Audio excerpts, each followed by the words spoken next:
Le Temps des Cigales, une entreprise de chez nous qui œuvre dans les accessoires de cuisine en bois, se démarque un peu partout au Québec et aussi à l'extérieur.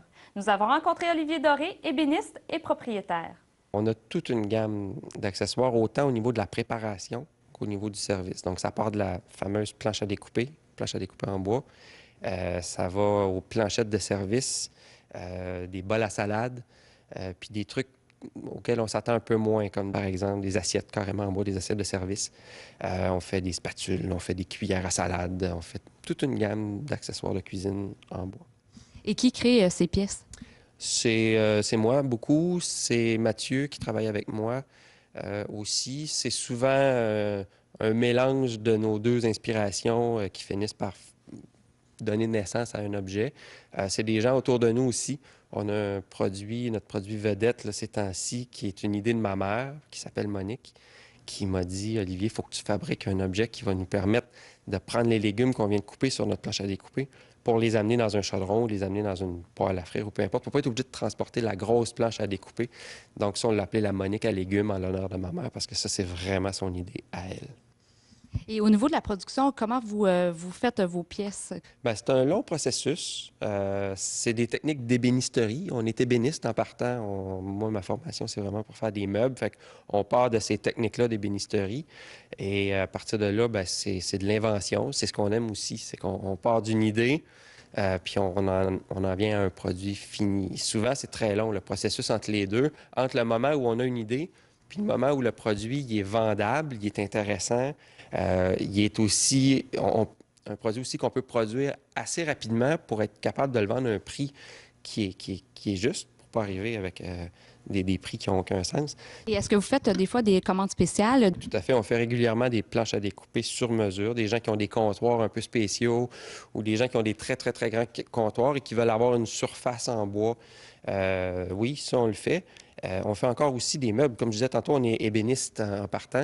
Fait qu'on fait encore régulièrement bibliothèque, table, ce genre de choses-là. La collection Le Temps des Cigales, c'est vraiment les accessoires pour la cuisine. Mais une fois de temps en temps, on s'offre aussi un meuble plus consistant, mettons. Et où on peut se procurer vos pièces?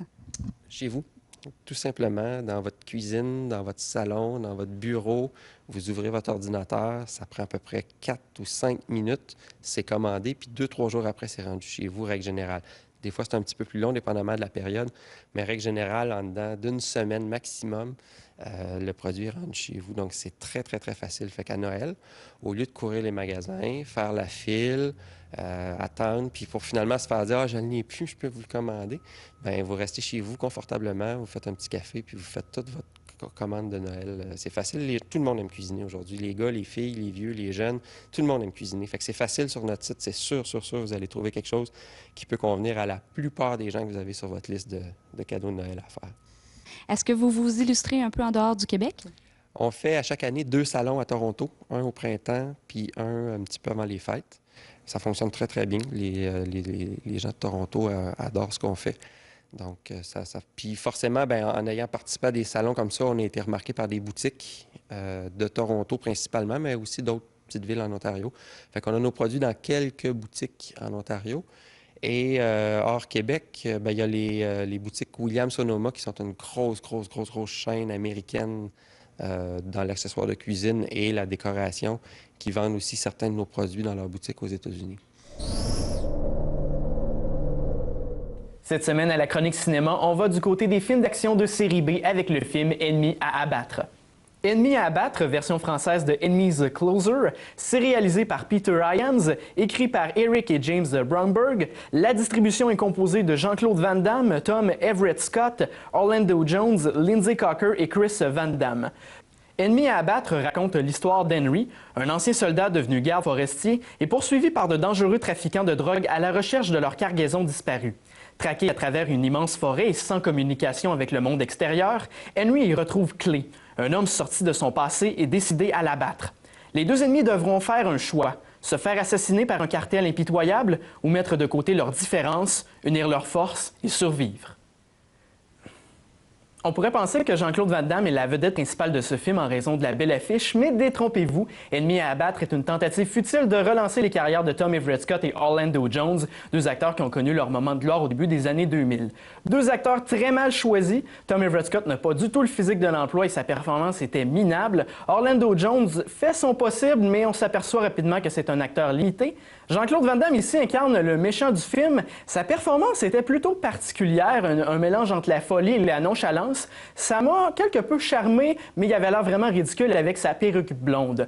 En plus d'être mauvaise actrice, Lindsay Cocker a probablement les pires dialogues du film, ce qui me vient à dire que le scénario était très faible et les dialogues très pauvres. Et Lindsay Cocker m'a littéralement frustré par l'imbécilité de ses dialogues. La réalisation de Peter Hyams est très faible et pourtant c'est un vétéran dans le genre. Soit c'est trop éclairé, soit c'est pas assez éclairé et le film se passe majoritairement de nuit et je vois ça comme une pauvre excuse. Je vous explique. Étant donné que le film se passe de nuit et dans la forêt, eh bien, la plupart des combats, soit qu'il fait super noir et soit qu'on voit les acteurs de loin, soit qu'on les voit de dos, soit qu'on voit leur visage, mais à peine, et ça laisse présager qu'on a utilisé des doublures pour les scènes de combat, ce qui est une technique dépassée à mon avis. On met quelques combats avec Jean-Claude Van Damme pour le mettre en valeur, mais des combats complètement inutiles et les mises à mort sont ridicules. On tue une personne avec un disque en plastique dans ce film et je suis très sérieux. Et en plus, la bande à Jean-Claude Van Damme sont censés être des Canadiens français, nous à l'occurrence, mais aucun d'entre eux ne parle québécois, soit ils parlent un beau français international ou c'est des anglophones qui baragouinent du français.